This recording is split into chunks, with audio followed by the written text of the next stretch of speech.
Que le nom de notre Dieu soit loué. Jina la Mungu wetu lisifiwe. Lui, le Dieu tout-puissant, Yeye Mungu mwenye uwezo wote. le créateur des cieux et la terre. Son nom est le Seigneur Jésus-Christ. Jina lake ni Bwana Yesu Kristo.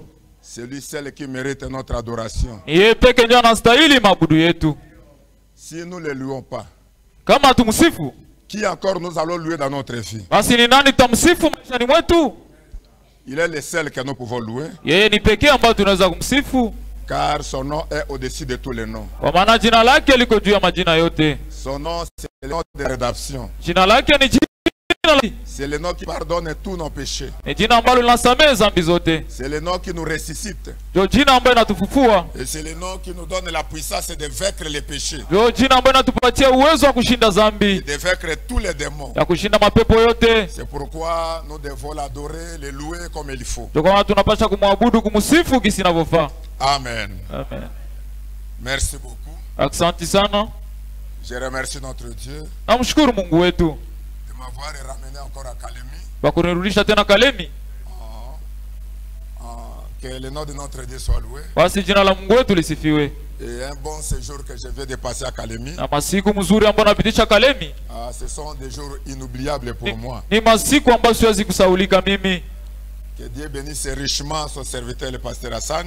Mungu abariki sana mtumishi wake ndugu Hasani. Qu'il bénisse notre bien-aimé ancien frère Maneno. Ambariki mpendwa wetu mzee Maneno. Et qu'il bénisse tous les anciens. Abariki wazee wote Au nom du Seigneur Jésus-Christ. jina la Bwana Yesu Kristo. Il bénisse toutes les sœurs, tous les frères. Abariki dada wote na ndugu zote De m'avoir accordé un soutien tout mon séjour au milieu de vous. kwa kunishikamisha masiku yote nilikuwa katikati yenu. J'ai passé un bon moment. Nilipitisha wakati mzuri. Je ne sais pas comment remercier le Seigneur. Sijui namna gani nitamshukuru Bwana. Je manque même des mots. Nakosa hata maneno, Mais en toutes choses, que le Seigneur vous bénisse. lakini mu mambo yote Mungu amibariki. Je crois que si le Seigneur tarde, Nawaza kusema kama Bwana anakawia, on aura encore l'occasion de nous revoir. tutapata tena bahati ya kukutana. Je crois que Dieu vous a béni par la parole. Nawaza kusema Mungu alinibariki kupitia neno. Est-ce que Dieu vous a béni par la parole? Je, Mungu alinibariki kupitia neno. C'est ça la bénédiction Ile ndio mibaraka que Dieu nous a donné à cet temps de la fin. ambayo Mungu alitupatia mu wakati wa mwisho. C'est plus que l'argent. Ile inazidi fedha, C'est plus que tous les immeubles. inazidi manyumba yote, C'est plus que toutes les choses sur la terre. inazidi vitu vyote duniani. La vie éternelle Uzima wa milele dépasse toutes choses. inapita vitu vyote. Comme je l'ai dit, Na vile nilisema, tu peux avoir de l'argent, unaweza kuwa na fedha, mais cet argent n'est pas éternel. lakini ile fedha ina milele. Tu peux avoir de belles maisons, Unaweza kuwa na manyumba mazuri, ça ce n'est pas éternel. ile ina milele. Même la santé que vous avez, Hata afya uko nayo ce n'est pas une santé éternelle. haina afya milele, Mais nous aurons la santé éternelle. lakini tutakuwa na afya C'est la milele. parole qui nous la donne. Ni hii neno ndio kunatupatia ile afya. Que Dieu soit béni. Basi Mungu abarikiwe. Je crois que demain ou après-demain, je peux vous quitter. Nawazia kesho au kesho yake mitamiacha. Voulez-vous que j'amène vos salutations partout où je vais passer? Napenda nipeleke salamu zenu fasi yote tapita. Les frères de Goma sont en train déjà de m'appeler. Ndio ndugu wa Goma washaanza kunita. Je leur ai dit que nous sommes encore à Kalemi. Niliwaambia ningali Kalemi. Et ils m'ont dit aussi de vous saluer au nom du Seigneur Jésus-Christ. Na waliniambia niwasalimu mjina la Yesu Kristo. Merci. Vous pouvez vous mettre debout pour la lecture de la parole. Asante, mnaweza kusimama juu ya neno. Nous allons dans le livre de Marc au chapitre 10. Tunaenda mkitabu kia Marko sura ya 10. Marc chapitre 10. Kitabu kia Marko sura ya 6. Nous allons verset 48. Sura ya 10 mstari wa 48. Marc chapitre 10, le verset 48. Marko sura ya 10 mstari wa 48.